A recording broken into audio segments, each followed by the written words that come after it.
إن الحمد لله نحمده ونستعينه ونستغفره ونؤمن به ونتوكل عليه ونعوذ بالله من شرور أنفسنا ومن سيئات أعمالنا من يهده الله فلا مضل له ومن يضلل فلا هادي له أشهد أن لا إله إلا الله وأشهد أن محمدا عبده ورسوله أرسله بالهدى ودين الحق ليظهره على الدين كله ولو كره المشركون اللهم صل على محمد وعلى آل محمد كما صليت على إبراهيم وعلى آل إبراهيم إنك حميد مجيد اللهم بارك على محمد وعلى آل محمد كما باركت على إبراهيم وعلى آل إبراهيم إنك حميد مجيد أما بعد فإن خير الحديث كتاب الله وخير الهدي هدي محمد صلى الله عليه وسلم وشر الأمور محدثاتها وكل محدثة بدعة وكل بدعة ضلالة وكل ضلالة في النار أعوذ بالله من الشيطان الرجيم بسم الله الرحمن الرحيم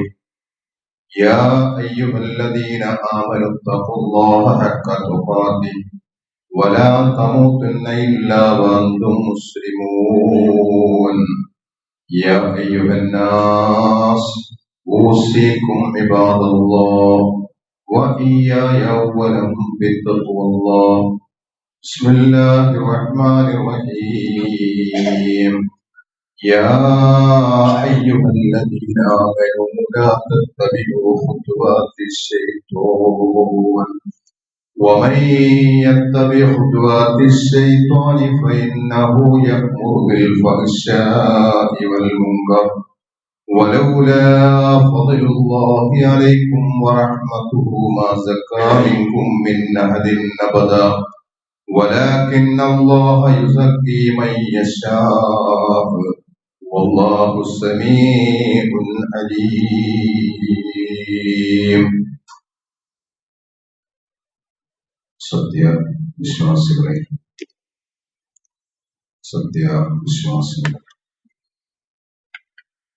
സൃഷ്ടാവും സംരക്ഷകനും മരണാനന്തര ജീവിതത്തിന്റെ അധിപനുമായ അല്ലാഹുവിന്റെ വിധിവിലക്കുകൾ ജീവിതത്തിന്റെ സമൂഹ സന്ദർഭങ്ങളിൽ പാലിച്ച് ജീവിക്കുവാൻ പ്രവാചക തിരുമേനി സ്വല്ലല്ലാഹു അലൈഹി വസല്ലമയുടെ തിരിച്ചേക്കൽ ജീവിതത്തിന്റെ ഭാഗമാക്കി മാറ്റി മരണം വരെയും അത് ഉൾക്കൊണ്ടുകൊണ്ട് ജീവിക്കുവാനും പരിശ്രമിക്കണമെന്ന് എന്നെയും നിങ്ങളെയും വസിയത്ത് ചെയ്യുകയാണ്, ഉപദേശിക്കുകയാണ് ശക്തമായ ആശയം. വിശുദ്ധ റമദാൻ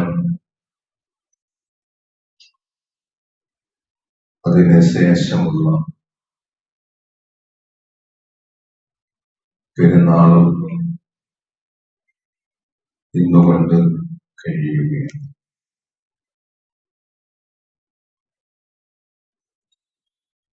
ഈദ് നമസ്കാരം കഴിഞ്ഞതോടുകൂടി സാധാരണ ജീവിതത്തിലേക്ക് നമ്മൾ പ്രവേശിച്ചു കഴിഞ്ഞു. ഒരുപാട് തീരുമാനങ്ങൾ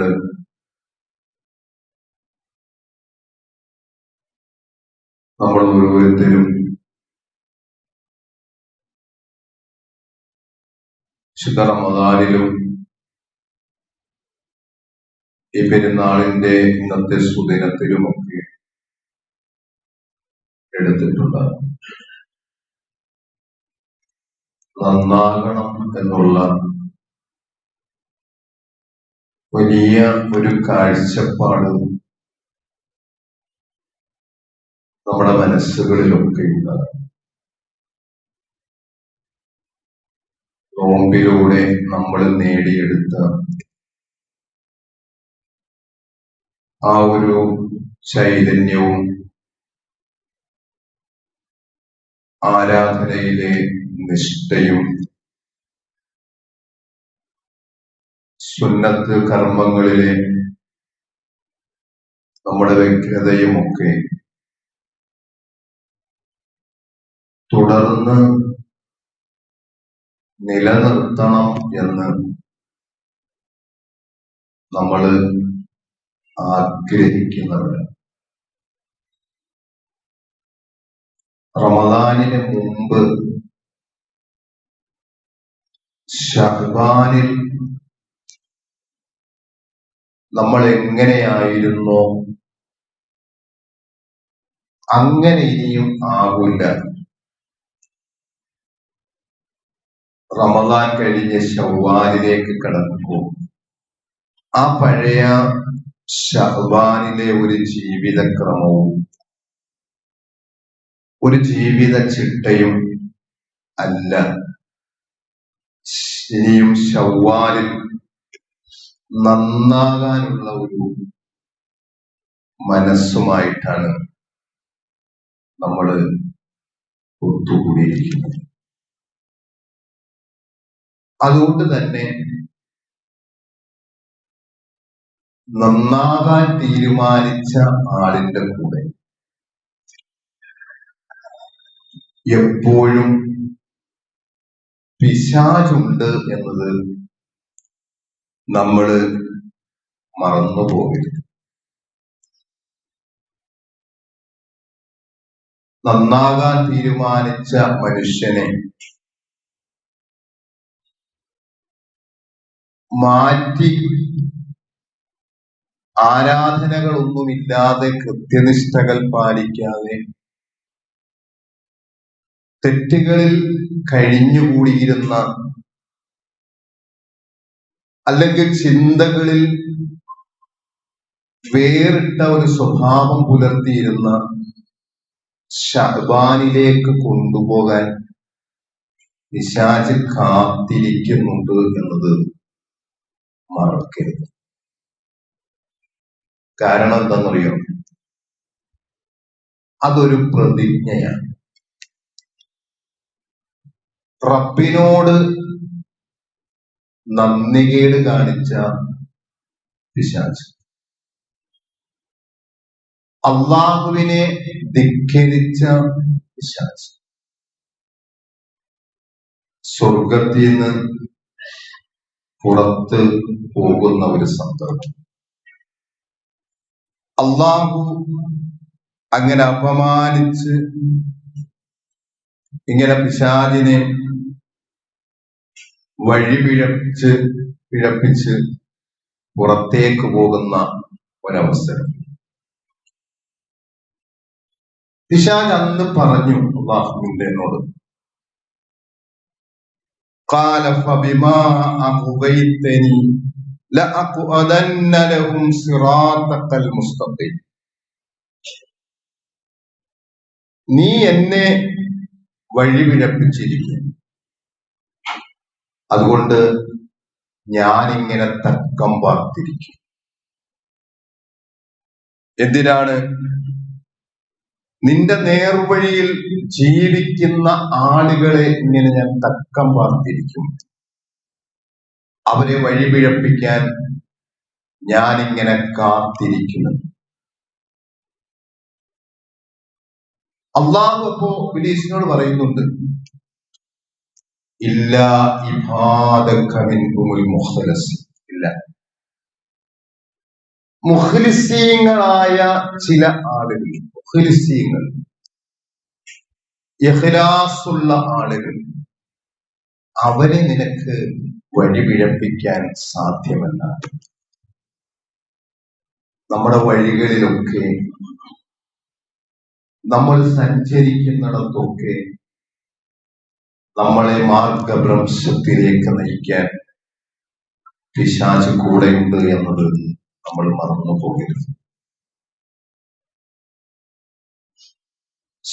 ശവ്വാലിലേക്ക് കടക്കുമ്പോ നന്നാകണമെന്നൊക്കെ ഒരുപാട് മനസ്സിൽ ആഗ്രഹമുണ്ട്. ആ നന്നാകണം എന്ന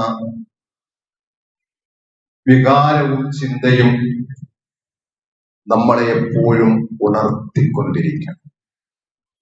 നമ്മൾ സഞ്ചരിക്കുന്ന വഴികളിൽ, നമ്മുടെ വീടുകളിൽ, നമ്മൾ ഇടപെടുന്ന ഇടപാടുകളിൽ, നമ്മൾ ബന്ധപ്പെടുന്ന ആളുകൾക്കിടയിൽ ഒക്കെയും നമ്മളെ വഴിപിഴപ്പിക്കാനും തെറ്റിക്കാനുമൊക്കെ ഈ ഇബ്ലീസ് നമ്മുടെ കൂടെയുണ്ട് എന്നത് മറന്നു പോകാൻ പാടില്ല. അള്ളാഹുവിന്റെ ഒരുപാട് വചനങ്ങൾ, നിരവധി വചനങ്ങൾ, ആ പിശാചിന്റെ കാൽപാദങ്ങൾ നിങ്ങൾ അനുസരിച്ചു പോകരുത് എന്ന ഒരുപാട് നിരവധി വചനങ്ങൾ നമുക്ക് വിശുദ്ധ ഖുർആനിൽ കാണാൻ സാധിക്കും. വിശുദ്ധ ഖുർആനിലെ 24-ാം അധ്യായം സൂറത്ത് നൂർ, സൂറത്ത് നൂറിന്റെ 21-ാമത്തെ വചനത്തിലൂടെ അള്ളാഹു അത് നമുക്ക് കാണിച്ചു തരുന്നുണ്ട്. ആ പിശാചിനെ പിൻപറ്റാൻ പാടില്ല എന്നത് എന്തുകൊണ്ടാണ് പിശാചിനെ പിൻപറ്റരുത് എന്ന് അള്ളാഹു നമ്മളെ ഉണർത്തുന്നത് എന്ന് ഖുർആൻ പഠിപ്പിക്കുന്നു. യാ അയ്യുഹല്ലദീന ആമനൂ, വിശ്വാസികളായ ആളുകളെ വിളിച്ചുകൊണ്ടാണ് ഖുർആനിന്റെ ഉപദേശം. വിശ്വസിച്ച ആളുകളെ മാത്രമേ, നേർവഴിയിൽ സഞ്ചരിക്കുന്ന ആളുകളെ മാത്രമേ, തഖ്വയുള്ള ആളുകളെ മാത്രമേ പിശാചിന് ആവശ്യമുള്ളൂ. അതാണ് നമ്മൾ മനസ്സിലാക്കേണ്ടത്. പിശാചിന് ആവശ്യമുള്ള വിഭാഗം എന്ന് പറയുന്നത് അള്ളാഹുവിനെ സൂക്ഷിച്ച് ജീവിക്കുന്ന അള്ളാഹുവിന്റെ ദാസന്മാരെയാണ്. കാരണം അതാണ് അള്ളാഹുവിനോട് പിശാച് പറഞ്ഞതും, നിന്റെ ദാസന്മാരായ ആളുകളെ ഞാൻ വഴിപിഴപ്പിക്കുക. അതുകൊണ്ടാണ് പടച്ച റബ്ബ് വിശ്വാസികളോടായിട്ട് ഉണർത്തുന്നത്, യാ അയ്യുഹല്ലദീന ആമനൂ, അല്ലയോ വിശ്വാസികളുടെ സമൂഹമേ, വിശ്വാസികളെ, ലാ തത്തബിഉ ഖുതുവാത്തിശ് ശൈത്വാൻ, നിങ്ങൾ പിശാചിന്റെ കാലടികളെ നിങ്ങൾ പിൻപറ്റിപ്പോകരുത്. പിശാചിന്റെ കാലടികളെ നിങ്ങൾ പിൻപറ്റിപ്പോകരുത്. വമൻ യത്തബിഉ ഖുതുവാത്തിശ് ശൈത്വാൻ, ആരെങ്കിലും പിശാചിന്റെ കാലടികളെ പിൻപറ്റിയാൽ എന്തായിരിക്കും ഉണ്ടാകാൻ പോകുന്ന സ്ഥിതി എന്ന് ഖുർആൻ നമുക്ക് കാണിച്ചു തരികയാണ്, പഠിപ്പിക്കുകയാണ്. എന്താ ഉണ്ടാകാൻ പോകുന്നത്? ഫഇന്നഹു യഅ്മുറു ബിൽ ഫഹ്ശാഇ വൽ മുൻകർ, അവൻ നിങ്ങളോട് കൽപ്പിക്കും. നിങ്ങളോട് പിശാച് കൽപ്പിക്കും. എന്താണ് കൽപ്പിക്കുന്നത്? ബിൽ ഫഹ്ശാഇ വൽ മുൻകർ, നീച വൃത്തികൾക്ക് നിങ്ങളെ തീയും സമീപിക്കും, നിങ്ങൾ അതിനു വേണ്ടി കൽപ്പിക്കും. അതോടൊപ്പം ദുരാചാരത്തിലേക്കും നിങ്ങളെ ഉപദേശിച്ചു കൊണ്ടിരിക്കും. ദുരാചാരങ്ങളും നീച പ്രവർത്തനങ്ങളും ചെയ്യാൻ പിശാച് നിങ്ങളെ ഉപദേശിക്കും. അതാണ് ഞാൻ പറഞ്ഞത്, ശവ്വാലിൽ നന്നാകാൻ തീരുമാനിച്ച ആളുകളുണ്ടെങ്കിൽ, റമദാനിന്റെ ചൈതന്യം ഉൾക്കൊണ്ട് തഖ്വ പൂർണ്ണമായി ഉൾക്കൊണ്ട് ജീവിച്ച ആളുകളുണ്ടെങ്കിൽ, ആ ആളുകളിലേക്ക് പൈശാചികമായ ദുർമന്ത്രങ്ങളും പൈശാചികമായ ബോധനങ്ങളും ഉണ്ടാകുമെന്ന് അള്ളാഹു പഠിപ്പിക്കുകയാണ്. സുബഹിക്ക് കൃത്യമായിട്ട് വന്ന ആളുകൾ റമദാൻ 29 ദിവസവും ഇന്നുൾപ്പെടെ 30 ദിവസം പൂർത്തിയാക്കിയ ഒരു മാസം പൂർത്തിയാക്കിയ ഒരുപാട് ആളുകൾ ഈ കൂട്ടത്തിലുണ്ടാകാം.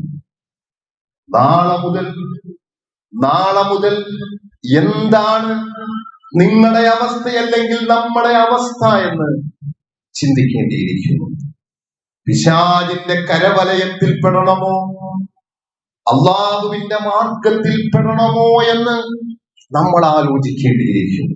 ആണ് ഞാൻ പറഞ്ഞത്, പിശാച് കാത്തിരിക്കുന്നു. ആരെ കാത്തിരിക്കുന്നു? വിശ്വാസികളെ കാത്തിരിക്കുന്നു. ജമാഅത്ത് നമസ്കാരങ്ങൾക്ക് വളരെ കൃത്യമായി എനിക്ക് നോമ്പാണ്, റമദാനാണ്. ജമാഅത്ത് നമസ്കാരം 1 മണിക്ക് പള്ളിയിൽ നടക്കുന്നു. കൃത്യമായിട്ട് എനിക്ക് പള്ളിയിലേക്ക് പോകണം. അസർ നമസ്കാരം ഇന്ന സമയത്ത് നടക്കുന്നു, കൃത്യമായിട്ട് എനിക്ക് പോകണം എന്ന് വിചാരിച്ച് റമദാനിൽ വന്ന് നമസ്കരിച്ച ആളുകൾ അവര് പ്രതിജ്ഞ എടുത്തിട്ടുണ്ട്, റബ്ബേ ശവ്വാൽ മാസമായാലും ഈ മാസത്തിലും വരുന്ന മാസം ശവ്വാലിലും ഞാൻ കൃത്യമായിരിക്കുമെന്ന് മനസ്സിൽ കരുതിയ ഒരുപാട് ആളുകൾ ഈ കൂട്ടത്തിലുണ്ടാകാം. അവരോടാണ് പറയുന്നത്, പിശാച് നിങ്ങളെ കെണിയിൽപ്പെടുത്താൻ, വ്യാപാര മേഖലയിൽ നിങ്ങൾ നിൽക്കാൻ, അങ്ങാടികളിൽ നിങ്ങൾ കറങ്ങിത്തിരിയാൻ, അതല്ലെങ്കിൽ നിങ്ങളെ ആരാധനയുടെ സ്വവലയങ്ങളിൽ നിന്നും നമസ്കാരത്തിന്റെ വലയങ്ങളിൽ നിന്നും മാറ്റി നിർത്താൻ പിശാച് പ്രേരണ നൽകുമെന്ന് വിശുദ്ധ ഖുർആനാണ് പറയുന്നത്. അല്ലാഹുവാണ് പറയുന്നത്, യഗ്മുറുൽ ഫഹ്ശാഇ വൽ മുൻകർ. മ്ലേച്ഛമായ കാര്യങ്ങൾക്ക് വേണ്ടി അരുതാത്തതിലേക്ക് അവൻ നിങ്ങളെ ക്ഷണിച്ചുകൊണ്ടിരിക്കുമെന്ന് വിശുദ്ധ ഖുർആൻ വിശദീകരിക്കുകയാണ്. കഴിഞ്ഞില്ല, ഖുർആൻ വീണ്ടും വിശുദ്ധ ഖുർആൻ എന്താണ് വീണ്ടും നമുക്ക് കുറച്ച് കാര്യങ്ങൾ കൂടെ ഈ ആയത്തിലൂടെ വിശദീകരിച്ചു തരുന്നു. എന്താണത്? വലൗലാ ഫളലുല്ലാഹി അലൈക്കും വറഹ്മത്തുഹു മാ സകാ മിൻകും മിൻ അഹദിൻ അബദാ. വിശുദ്ധ ഖുർആൻ പടച്ച തമ്പുരാൻ പറയുക, അള്ളാഹുവിന്റെ കാരുണ്യമില്ലായിരുന്നു എങ്കിൽ, നിങ്ങൾക്ക് അള്ളാഹു ശ്രേഷ്ഠത നൽകിയില്ലായിരുന്നു എങ്കിൽ, അള്ളാഹുവിന്റെ ദയയും കാരുണ്യവും നിങ്ങൾക്കില്ലായിരുന്നുവെങ്കിൽ എന്താണ്? നിങ്ങളിൽ ഒരാളും നിങ്ങളിൽ നിന്നൊരാളും സംസ്കരണമുള്ളവരായി തീരുമായിരുന്നില്ല, പരിശുദ്ധപ്പെടുത്തിയവരുണ്ടാകുമായിരുന്നില്ല എന്ന് ഖുർആൻ നമുക്ക് വരച്ച് കാണിച്ചു തരികയാണ്. പ്രിയമുള്ളവരെ, അള്ളാഹുവിന്റെ കാരുണ്യമുള്ളത് കൊണ്ടാണ്, അള്ളാഹുവിന്റെ ദയയുള്ളത് കൊണ്ടാണ് നമ്മളിപ്പോ ഇവിടെ ഇരിക്കുന്നതും. അതുപോലെ നമ്മൾ റമദാനിൽ വളരെ കൃത്യമായിട്ട് നമ്മൾ നോമ്പിലും നമസ്കാരങ്ങളിലും ഖുർആൻ പാരായണങ്ങളിലുമൊക്കെ നമ്മൾ പങ്കെടുത്തത്. അതേകൊണ്ട് പിശാചിന്റെ കാലടികളെ പിൻപറ്റി പോകരുത്. കഴിഞ്ഞില്ല, വിശുദ്ധ ഖുർആനിലെ സൂറത്ത് ബഖറയിലൂടെയും അള്ളാഹു വിശ്വാസികളെ വിളിച്ചുണർത്തുന്നുണ്ട്. യാ അയ്യുഹല്ലദീന ആമനു, ഏ സത്യവിശ്വാസികളെ, ഉദ്ഖുലൂ ഫിസ്സിൽമി കാഫത്തൻ വലാ തത്തബിഉ ഖുതുവാത്തിശ് ശൈത്താൻ ഇന്നഹു ലക്കും അദുവ്വും മുബീൻ. വിശ്വാസികളായ ആളുകളെയാണ് അവിടെയും വിളിച്ച് ധൈര്യപ്പെടുത്തുന്നത്, അവിടെയും വിളിച്ചു ബോധ്യപ്പെടുത്തുന്നത്. കാരണം അവരെയാണല്ലോ പിശാചിന് ആവശ്യമുള്ളത്, അവരെ മാത്രം മതിയല്ലോ പിശാചിന്. ദുർഗതിയിൽ ജീവിക്കുന്ന ആളുകളെ, അതേപോലെ മറ്റുള്ള മോശമായ അവസ്ഥകളിൽ ജീവിക്കുന്ന ആളുകളെ പിശാചിനൊരിക്കലും ആവശ്യമില്ല. അള്ളാഹു പറയുന്ന വിശ്വാസികളെ ഉദ്ഖുലൂ ഫിസ്സിൽമി കാഫ, നിങ്ങൾ പരിപൂർണമായിട്ട് ഇസ്ലാമിൽ പ്രവേശിക്കണമേ. സമാധാനത്തിന്റെ ഗേഹത്തിലേക്ക്, സമാധാനത്തിന്റെ സന്ദേശത്തിലേക്ക് ഇസ്ലാമിലേക്ക് നിങ്ങൾ പരിപൂർണമായി പ്രവേശിക്കണമേ. പിശാചിന്റെ കാലടികളെ നിങ്ങൾ പിൻപറ്റി പോകരുതേ എന്ന് പടച്ചതമ്പുരാൻ കർശനമായ നിർദ്ദേശമാണ്, പ്രഖ്യാപനമാണ് അവിടെയും വിശ്വാസികളോട് പറയുന്നത്. എന്നിട്ട് ഖുർആൻ പറയുന്നു, നിങ്ങൾക്ക് വ്യക്തമായ ശത്രുവാണ്, പിശാച്. അതുകൊണ്ട് പ്രിയമുള്ള വിശ്വാസികളെ, പ്രിയപ്പെട്ട സഹോദരന്മാരെ, പ്രിയപ്പെട്ട സഹോദരികളെ, വിശുദ്ധ റമദാനിന് ശേഷം ശവ്വാലിലെ നമ്മുടെ പ്രവർത്തനങ്ങളൊക്കെ നമുക്ക് റമദാനിൽ നിന്നും പ്രചോദനം ഉൾക്കൊണ്ട പ്രവർത്തനങ്ങളായിരിക്കണം ഉണ്ടായിരിക്കേണ്ടുന്നത്. അതുപോലെ തന്നെ നമ്മുടെ കർമ്മങ്ങളെ ഒന്നും നമ്മൾ പാഴാക്കി കളയാനേ പാടില്ല. ഒരുപാട് കർമ്മങ്ങൾ അനുഷ്ഠിച്ചവരാണ് നമ്മള്. നോമ്പായിക്കൊണ്ടും സകാത്ത് കൊടുത്തുകൊണ്ടും അതുപോലെ വിശുദ്ധ ഖുർആനിനെ പാരായണം ചെയ്തുകൊണ്ട് 2ഉം 3ഉം ഖത്തം തീർത്ത ആളുകൾ നമ്മുടെ കൂട്ടത്തിലുണ്ടാകാം. അതിൽ കൂടുതലും ഓതിയ ആളുകൾ നമ്മുടെ കൂട്ടത്തിലുണ്ടാകാം. ഇനിയും ഖുർആൻ നമ്മുടെ വീടുകളിലുണ്ട്. ഇനിയും ഖുർആൻ പള്ളികളിലെ സെൽഫുകളില് സുരക്ഷിതമായിട്ടിരിക്കുന്നുണ്ട്. അത് നമ്മൾ എടുത്തു ഓതണം, പാരായണം ചെയ്യണം. ഒരമലുകളും പാഴാക്കപ്പെടരുതേ എന്നത് കണിശമായിട്ട് വിശ്വാസികളെ നമുക്ക് മനസ്സിൽ ദൃഢമായ ഒരു നിശ്ചയം ഉണ്ടായിരിക്കണം. കാരണം ഖുർആൻ പറയുന്നുണ്ടല്ലോ, യാ അയ്യുഹല്ലദീന ആമനൂ, ഒരു കർമ്മവും പാഴാക്കാൻ പാടില്ല എന്നതും വിശ്വാസികളോടുള്ള ധൈര്യപ്പെടുത്തലാണ്. വിശ്വാസികളെയാണ് അവിടെയും ബോധവൽക്കരിക്കുന്നത് ഖുർആൻ. എന്താണ് ഖുർആൻ വിശ്വാസികളോട് പറയുന്നത്? യാ അയ്യുഹല്ലദീന ആമനൂ, പ്രിയപ്പെട്ട വിശ്വാസികളെ, അല്ലയോ വിശ്വാസികളെ എന്ന് ഖുർആൻ പറയുന്നു.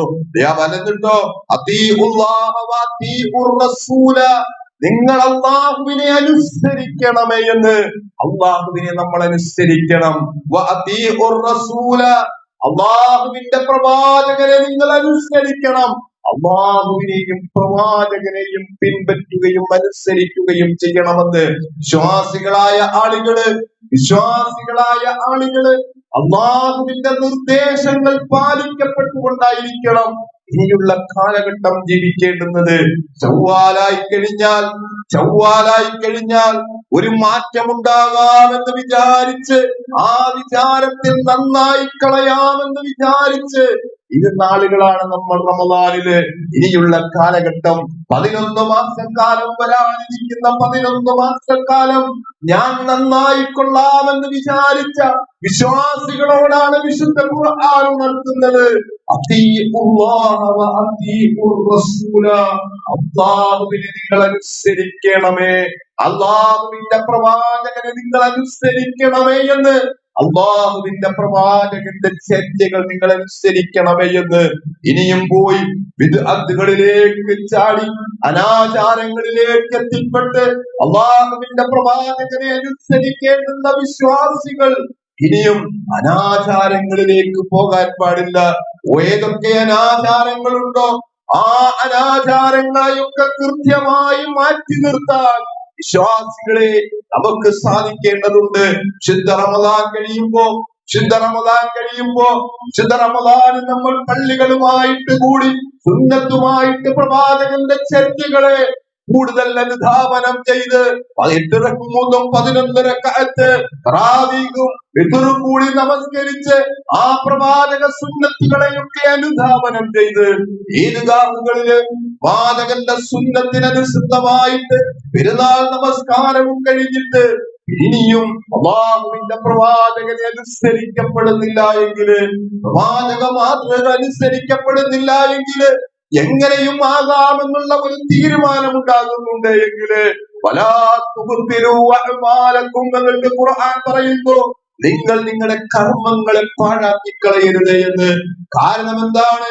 ആ കർമ്മങ്ങൾ എന്ന് പറയുന്നത് അല്ലാഹുവിനെ അനുസരിച്ചു കൊണ്ടുള്ള കർമ്മങ്ങൾ മാത്രമേ സ്വീകരിക്കപ്പെടുകയുള്ളൂ എന്ന് അല്ലാഹുവിന്റെ പ്രവാചകനെ അനുസരിക്കപ്പെട്ടുകൊണ്ടുള്ള കർമ്മങ്ങൾ മാത്രമേ സ്വീകരിക്കപ്പെടുകയുള്ളൂ എന്ന്, ആ കർമ്മങ്ങളെ അനുസരിച്ചുകൊണ്ട് അള്ളാഹുവിന്റെ കൽപ്പനകളെ അനുസരിച്ചുകൊണ്ടായിരിക്കണം ഒരു വിശ്വാസി ഇനിയുള്ള സമയവും സന്ദർഭവും ചിലവഴിക്കപ്പെടേണ്ടുന്നത് എന്നാണ് വിശുദ്ധ ഖുർആൻ നമുക്ക് വിശദീകരിച്ചു തരുന്നത്. കഴിഞ്ഞില്ല, വളരെ കൃത്യമായ ഒരു ഉപമ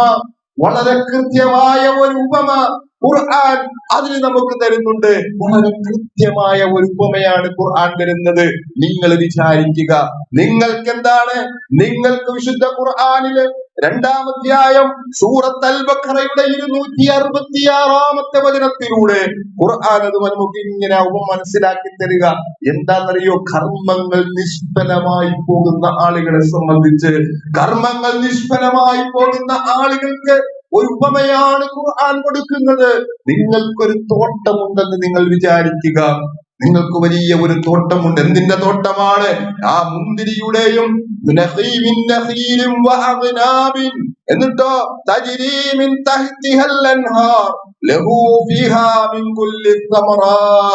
നിങ്ങൾക്ക് മുന്തിരിയുടെയും അതുപോലെ എന്താണ് ഈത്തപ്പനകളുടെയും ഒരു തോട്ടമുണ്ട്. ആ തോട്ടത്തിന്റെ അടിഭാഗത്തുകൂടി നദികൾ ഇങ്ങനെ ഒഴുകിക്കൊണ്ടിരിക്കുന്ന ഒരു തോട്ടം. ആ തോട്ടത്തിൽ നിന്ന് ധാരാളം ഫലങ്ങൾ, വ്യത്യസ്തങ്ങളായ ഈത്തപ്പഴവും അതേപോലെ മുന്തിരിയും ഒക്കെ നിങ്ങൾക്ക് ഇങ്ങനെ ലഭിച്ചുകൊണ്ടിരിക്കുക. നമ്മളിങ്ങനെ ആലോചിക്കുക. നിങ്ങൾ അങ്ങനെ ആലോചിക്കാനാ പറയുന്നത്. അതൊക്കെ ഉണ്ടെന്ന് നിങ്ങൾ മനസ്സിൽ കരുതുക. ഈ ഒരായത്ത് ഓതുമ്പോ, ഈ ഒരു വിശുദ്ധ ഖുർആനിന്റെ ഉപമ പറയുമ്പോ നമുക്കതൊക്കെ ഉണ്ട് എന്ന് നമ്മളൊന്ന് മനസ്സിൽ വിചാരിക്കുക, അല്ലെ? എന്നിട്ട് പറയുക ഖുർആൻ, ആ മനുഷ്യൻ എന്നിട്ട് എന്ത് ചെയ്യുന്നു? ആ മനുഷ്യർ അയാൾക്ക് വയസ്സായി. ആ തോട്ടത്തിന്റെ ഉടമയ്ക്ക് വയസ്സാവുകയാണ്. മക്കളാണെങ്കിലോ ദുർബലന്മാരായ മക്കൾ, എല്ലാം കൊണ്ടും ദുർബലന്മാരായ കുട്ടികളാണ് അദ്ദേഹത്തിനുള്ളത്. അങ്ങനെ എന്ത് ചെയ്യുന്നു? ഖുർആൻ പറയുന്നു, വലിയ ഒരു തീക്കാറ്റ് എന്ത് ചെയ്തു? ആ തോട്ടത്തിലേക്ക് അടിച്ചു വീശുകയാണ്. അങ്ങനെ ആ തോട്ടം എന്ത് ചെയ്യുന്നു? കരിഞ്ഞ് നശിച്ചു പോകുന്ന ഒരവസ്ഥ ഉണ്ടാകുന്നുണ്ടെങ്കിൽ എന്തായിരിക്കും അതിന്റെ അവസ്ഥ? നിങ്ങളതിനെ ഇഷ്ടപ്പെടുന്നുണ്ടോ എന്ന്. അങ്ങനെ ഒരവസ്ഥ നിങ്ങളുടെ തോട്ടത്തിന്, നമ്മുടെ തോട്ടത്തിനുണ്ടാകുന്നതിനെ നമ്മൾ ഇഷ്ടപ്പെടുമോ എന്ന് ഖുർആൻ ചോദിക്കുന്നു. എന്ന് പറഞ്ഞാൽ നമ്മൾ പൊന്നുപോലെ വളർത്തിയെടുത്ത നമ്മുടെ ആ തോട്ടം നഷ്ടപ്പെടുക എന്നുള്ളത് നമ്മൾ ഒരിക്കലും ഇഷ്ടപ്പെടുകയില്ല. നമ്മൾ വളർത്തിയെടുത്ത നമ്മുടെ ആരാധനാ കർമ്മങ്ങൾ, നമ്മുടെ അനുഷ്ഠാന കർമ്മങ്ങൾ, നമ്മുടെ പ്രവർത്തനങ്ങൾ, നമ്മുടെ നന്മകൾ നാളെ ഇതേപോലെ കരിഞ്ഞു പോകുന്ന ഒരവസ്ഥ ഉണ്ടാകാൻ പാടില്ല എന്നാണ് വിശുദ്ധ ഖുർആൻ നമുക്ക് ഈ ഉപമയിലൂടെ വരച്ചു കാണിച്ചു തരുന്നത്. അതുകൊണ്ട് പ്രിയപ്പെട്ട വിശ്വാസികളെ, കർമ്മങ്ങൾ പാഴായി പോകുന്നതിനെ സംബന്ധിച്ച് നമ്മൾ എന്ത് ചെയ്യണം? എപ്പോഴും ജാഗ്രത പാലിച്ചുകൊണ്ടാണ് നമ്മൾ ഇരിക്കേണ്ടുന്നത്. നാളെ പ്രതിഫലം ചോദിച്ച് നാഥന്റെ അടുത്തു പോകുന്ന ഒരവസ്ഥ നമുക്കുണ്ടാകും. നമ്മൾ ചെയ്ത കർമ്മവുമായിട്ട്, നമ്മൾ ചെയ്ത നിരവധി ക്ഷീണിച്ച അവശമായി ചെയ്ത നിരവധി കർമ്മങ്ങളുമായിട്ട് നാളെ നമ്മൾ പരലോകത്തേക്ക് പോകുമല്ലോ. വിചാരണ കാത്തു നിൽക്കുന്ന ഒരവസ്ഥ നമുക്കുണ്ടാകും. ആ വിചാരണയുടെ സമയത്ത് ദുഃഖിക്കാനിടവരുന്ന ഒരു കൂട്ടരുടെ അവസ്ഥയിലേക്ക് പ്രിയമുള്ളവരെ എത്തിപ്പെടാതെ നമ്മൾ സൂക്ഷിക്കണം. വിശുദ്ധ റമദാനിൽ നേടിയെടുത്ത ആത്മീയമായ ചൈതന്യങ്ങൾ ശവ്വാലിലും തുടർന്നു കൊണ്ടുപോകാൻ നമുക്ക് സാധിക്കേണ്ടതുണ്ട്. എവിടെയാണ് നമ്മുടെ വിജയവും നമ്മുടെ പരാജയവും നിർണയിക്കുന്നതിൽ മുഖ്യമായ പങ്ക് ശവ്വാലിൽ നിർവഹിക്കുന്നു എന്നത്, ശവ്വാലിൽ കാരണമാകുന്നു എന്നത് നമ്മൾ വിലയിരുത്തപ്പെടേണ്ടുന്നതാണ്, ആലോചിക്കേണ്ടതാണ്. കാരണം നാളെ പരലോകത്തെത്തുന്ന ഒരാളുടെ അവസ്ഥയെ സംബന്ധിച്ച് ഒരു ഉപമയിലൂടെ തന്നെ വിശുദ്ധ ഖുർആൻ നമുക്ക് വിശദീകരിച്ച് കാണുന്നുണ്ട്. ഒരു മരീചികയായിട്ട് ആ പ്രവർത്തനങ്ങളെ, നമ്മുടെ നന്മകളെ മരീചികയുടെ കണക്കിനുള്ള ഒരു ഉപമാരൂപത്തില് പടച്ച തമ്പുരാൻ നമുക്ക് കാണിച്ചു തരുന്നു. നമ്മൾ ദൂരേക്ക് നോക്കുമ്പോൾ വെള്ളം ദാഹിക്കുന്ന മനുഷ്യൻ ദൂരേക്ക് നോക്കുമ്പോ വെള്ളമായിട്ട് നമ്മൾ മരീചികയെ കാണുകയാണ്. നമ്മൾ അവിടേക്ക് പോകുന്നു, വീണ്ടും നമുക്കൊന്നും കാണുന്നില്ല. വീണ്ടും അടുത്ത ദൂരത്തേക്ക് എന്താണ് നമ്മൾ വീണ്ടും പോയി നോക്കുന്നു മരീചികയിലേക്ക്, അവിടെയും വെള്ളം കാണുന്നില്ല. എന്നിട്ട് അല്ലാഹു പറയുകയാണ്, അങ്ങനെ അവൻ ഇങ്ങനെ നടക്കുന്നത് പോലെ പരലോകത്ത് അവൻ അലയേണ്ടി വരുന്ന ഒരവസ്ഥ ഉണ്ടാകുമെന്ന്. കർമ്മങ്ങൾ ചെയ്യാനിട്ടല്ല പ്രിയമുള്ളവരെ, കർമ്മങ്ങൾ ധാരാളം ചെയ്തിട്ടാണ് നമ്മൾ എത്തിപ്പെടുന്നത്. നമ്മുടെ കർമ്മങ്ങളെ നമ്മൾ സൂക്ഷിക്കണം. നാളെ പരലോകത്ത് നമ്മുടെ കർമ്മങ്ങൾക്കനുസൃതമായ നന്മ ലഭിക്കുന്നതിന്, സ്വർഗം ലഭിക്കുന്നതിന് ഉതകുന്നതായിരിക്കണമേ എന്നാണ് വിശ്വാസികളോടായി ഖുർആനിന്റെ തെര്യപ്പെടുത്തൽ. വലാത്തുബത്തിലുവകുമാനക്കും, നിങ്ങളുടെ കർമ്മങ്ങളെ ഒന്നും നിങ്ങൾ നശിപ്പിച്ചു കളയരുത് എന്ന്. അതുകൊണ്ട് പൈശാചികമായ ഒന്നിലും ചെന്നു ചേരരുത്. നമ്മൾ ജീവിക്കുന്ന ലോകം, നമ്മൾ ജീവിക്കുന്ന നമ്മുടെ സാമൂഹികമായ ക്രമം വഴിതെറ്റാനുള്ള എല്ലാ സാഹചര്യങ്ങളും ഉണ്ട്. എല്ലാ മുക്കിലും മൂലകളിലും പിശാച് കാത്തിരിക്കുകയാണ് വിശ്വാസികളായ നമ്മളെ പിടിക്കാൻ. അതുകൊണ്ട് നമ്മള് ഒരു നിലയ്ക്കും അങ്ങനെയുള്ള യാതൊന്നിലും ചെയ്തു പാടുണ്ട്. എന്റെ മുന്നിലിരിക്കുന്ന യുവാക്കളായ ആളുകള്, കുട്ടികളായ ആളുകള്, നിങ്ങളെ വല വീശി പിടിക്കാനാണ് പിശാചിന് ഏറ്റവും അധികം ഇഷ്ടം. അത് പല പേരുകളിലായിരിക്കും അറിയപ്പെടുന്നത്. ഇസ്ലാമിന്റെ പഴഞ്ചൻ സമ്പ്രദായമാണ് എന്ന് നിങ്ങളോട് ആളുകൾ പറയാം, അല്ലെ? പുതിയതായിട്ട് രൂപപ്പെടുന്ന ലിബറൽ സംവിധാനങ്ങളിലേക്ക് നിങ്ങളെ ക്ഷണിക്കാൻ ഒരുപാട് ആളുകളുണ്ട്. പക്ഷെ നിങ്ങൾ മനസ്സിലാക്കണം, നിങ്ങൾ ഇസ്ലാമിനെ സംബന്ധിച്ചിടത്തോളം ഇസ്ലാമിന്റെ പ്രതീക്ഷയാണ്. നിങ്ങൾ വളർന്നു വരുന്ന യുവാക്കൾ ഇസ്ലാമിന്റെ പ്രതീക്ഷയാണ് എന്നത് നിങ്ങൾ മറന്നു പോകരുത്. പ്രിയപ്പെട്ട കുട്ടികള്, അവരും എന്താണ്, അവരുടെ സാമൂഹികമായ ക്രമത്തില് ഒരുപാട് തെറ്റുകൾ കാണുന്ന ഒരു സമൂഹത്തിലാണ് ജീവിച്ചുകൊണ്ടിരിക്കുന്നത്. ഇസ്ലാമിനെ മറന്നുകൊണ്ട്, ഇസ്ലാമിന്റെ ആദർശത്തെ മറന്നുകൊണ്ട് പ്രിയപ്പെട്ട കുട്ടികളെ, നിങ്ങൾ ഒരിക്കലും പോകാൻ പാടില്ല. നിങ്ങൾ പടച്ച തമ്പുരാനെ ഓർക്കണം. നിങ്ങളുടെ മാതാവിനെ വളർത്തുന്ന, നിങ്ങളെ പഠിപ്പിക്കുന്ന, നിങ്ങൾക്കെല്ലാം നൽകുന്ന നിങ്ങളുടെ മാതാപിതാക്കളെ നിങ്ങൾ ഓർക്കണം. അവര് നിങ്ങൾക്ക് വേണ്ടി കഷ്ടപ്പെടുന്നുണ്ടെങ്കിൽ അവർക്ക് വേണ്ടി നന്ദി ചെയ്യാൻ, അവർക്ക് വേണ്ടി പ്രാർത്ഥിക്കാൻ നിങ്ങളെ കൂടെ ഉണ്ടാകണം. വഴിതെറ്റി പോകുന്ന ഒരു സമൂഹത്തോടൊപ്പം ചേരാൻ പ്രിയമുള്ള കുഞ്ഞുങ്ങളെ നിങ്ങൾ അതിൽ നിന്ന് കൊടുക്കരുത്. കാരണം നമ്മൾ ഒരു ഐഡന്റിറ്റിയുള്ള ഒരു സമൂഹമാണ്, ഒരു സമുദായമാണ്, ഒരു മതത്തിന്റെ വ്യക്താക്കളാണ് എന്ന ബോധമുണ്ടാകണം. റമദാനിൽ നിങ്ങൾ എങ്ങനെയായിരുന്നോ അതേപോലെയായിരിക്കണം ശവ്വാലിലും തുടർന്നുള്ള മാസങ്ങളിലും അത് പ്രത്യേകമായിട്ട് ഉദ്ബോധിപ്പിക്കുകയാണ് പടച്ചതമ്പുരാൻ. അങ്ങനെ സൽക്കർമ്മികളായി ജീവിക്കുന്ന, സൽക്കർമ്മങ്ങൾ ജീവിതത്തിൽ പകർത്തി ജീവിക്കുന്ന യഥാർത്ഥ വിശ്വാസികളുടെ കൂട്ടത്തിൽ അല്ലാഹു നമ്മെ ഏവരെയും ഉൾപ്പെടുത്തി അനുഗ്രഹിക്കുമാറാകട്ടെ.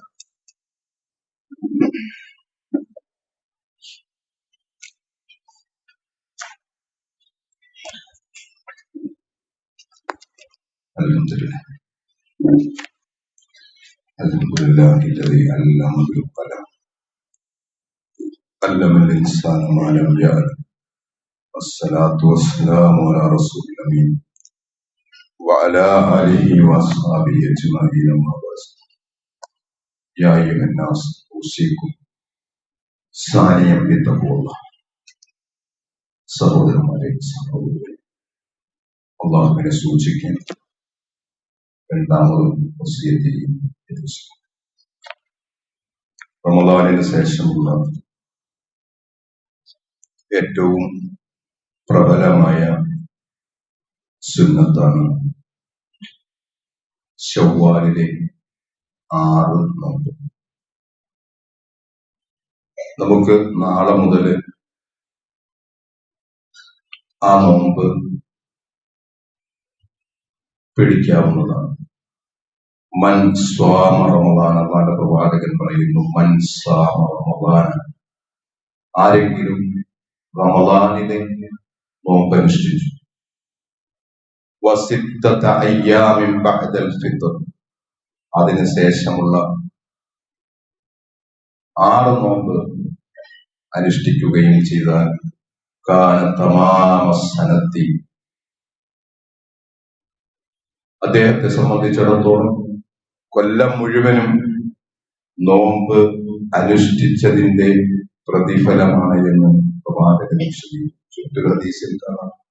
കാലം മുഴുവനും നോമ്പ് അനുഷ്ഠിച്ചതിന് തുല്യമാണ്.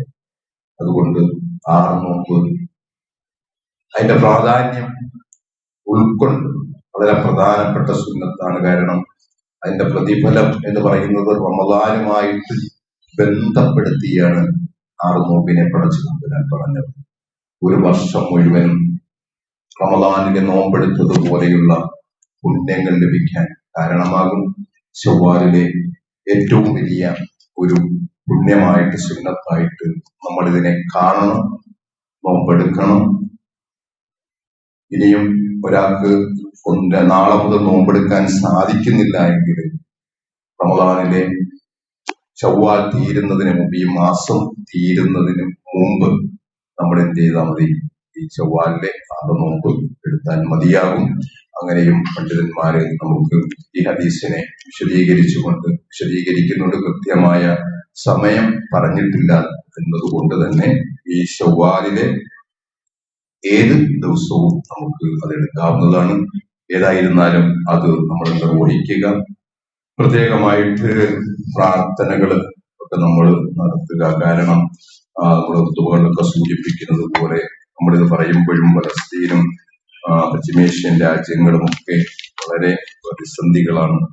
യുദ്ധം നടന്നുകൊണ്ടിരിക്കുകയാണ്. പെരുന്നാൾ സുദിനത്തിൽ പോലും വളരെ ആത്മാർത്ഥമായിട്ട് നമ്മൾ പ്രാർത്ഥിക്കുക. പ്രശ്നങ്ങളും ദുരിതങ്ങളും പ്രയാസങ്ങളും ഒന്നുമില്ലാത്ത ഒരു ലോകമുണ്ടാകാൻ, അങ്ങനെ കാണാൻ ഉള്ള ഒരു ആഗ്രഹം കൊണ്ടുള്ള പ്രാർത്ഥന നമ്മുടെ മനസ്സുകളിലേക്ക് ഉണ്ടാകുക. നമ്മുടെ കുട്ടികൾക്കൊക്കെ പരീക്ഷകൾ നടന്നുകൊണ്ടിരിക്കുകയാണ്, വാർഷിക പരീക്ഷകൾ. നല്ല നിലയ്ക്ക് പാസ്സാകാനും ഓർമ്മശക്തിയും ഒക്കെ ലഭിക്കാൻ വേണ്ടിയും നമ്മൾ എല്ലാവരും അവർക്ക് വേണ്ടി പ്രാർത്ഥിക്കുക. അള്ളാഹു എല്ലാവരുടെയും നല്ലതായ ആഗ്രഹങ്ങളെ അള്ളാഹു സാധിപ്പിച്ചു കൊടുക്കുമാറാകട്ടെ. യുദ്ധ ഭീഷണി കൊണ്ട് പ്രയാസം അനുഭവിക്കുന്ന, ബുദ്ധിമുട്ടുന്ന രാജ്യങ്ങൾക്ക് അള്ളാഹുവേ നിന്റെ സഹായം നീ അവർക്ക് നൽകുമാറാകണമേ. ഭീതി ഒഴിവാക്കി കൊടുക്കുമാറാകണമേ. പിടച്ചതുപോലെ അവിടെയൊക്കെ സമാധാനം നീ പ്രദാനം ചെയ്യണമേ. അള്ളാഹുവേ ശത്രുക്കളെ എങ്ങനെയാണ് കൈകാര്യം ചെയ്യേണ്ടതെന്ന് പിടച്ചവനെ നിനക്കറിയാമല്ലോ. തന്ത്രശാലികളിൽ ഏറ്റവും വലിയ തന്ത്രം പ്രയോഗിക്കുന്നവനാണല്ലോ പിടച്ചതമ്പുരാനെ നീ ശത്രുക്കൾക്ക് വേണ്ടി എന്ത് തന്ത്രമാണോ പ്രയോഗിക്കുന്നത് അത് പ്രയോഗിച്ച് സമാധാനം ലോകത്ത് ഉണ്ടാക്കാനുള്ള എല്ലാ തരത്തിലുള്ള കാര്യങ്ങളും അല്ലാഹുവേ ചെയ്യുമാറാകണം. ശാന്തിയും സമാധാനവും അവിടെയുള്ള ജനങ്ങൾക്ക്, മുസ്ലിങ്ങൾക്ക്, വിശ്വാസികൾ അല്ലാഹുവേ എല്ലാ മനുഷ്യർക്കും ഈ പ്രദാനം ചെയ്യുമാറാകണമേ.